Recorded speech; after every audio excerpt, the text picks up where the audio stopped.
নদীর থেকে মাছ মনে হয়ে উইরা গেছে মাস্টার সাহেব। এতবার করে জাল ফালাইলাম, মাছের দেখা পাইলাম না। তোর মা বাপরে কি সৌদি যাওয়ার কথা কিছু কইছস? কাকা খেলাটা শেষ করে আহি।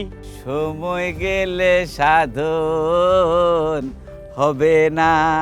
খাইতে পারি না, বিদেশ যাইব। বিদেশ যাওয়া কি এত সোজা? এই নতুন কোনো ভিসার খবর আছে নাকি? জিকুল বাড়ির কাছে তো ডজন খানেক বিষয়ের খবর আছে। আমি আজ প্রায় 2 বছর হলো দুবাই থেকে ফিরছি। কি জীবনটা কি হয়ে গেল না? এই আমারও বলছিল মালয়েশিয়া ইলেকট্রিক্যাল কাজ দিবে। ইলেকট্রিক্যাল কাজ তো দূরের কথা, আমার কনস্ট্রাকশনের কাজ দিল। আমি এখন আর কোনো ভারী কাজ করতে পারি না। পুরাতন যারা বিদেশ ফেরত ছিল তাদের ভিতরে হতাশা আরো বেশি করে দানা বাঁধছে। মনের বল বড় বল, সবসময় সাহস রাখতে হবে। দিন তো আর চলতেছে না, সোনার সংসারটা আমার শেষ হয়ে গেল। ওই যে ব্র্যাকের ইউসুফ ভাই আছে না, উনি অফিসে যাইতে কইছে। যাও, গতরটা একটু নাড়াও। শুনলাম তুই নাকি বিদেশ যাইতে চাস।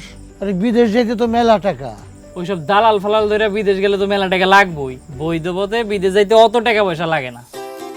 দোকানের নাম রাখছি বিজলি ইলেকট্রিক। এই বিজলি তোমার জীবনে আরো আলো ছড়া। আমি তো আর বেশি দিন নাই, সামনের সপ্তাহে আমি চলে যাবো।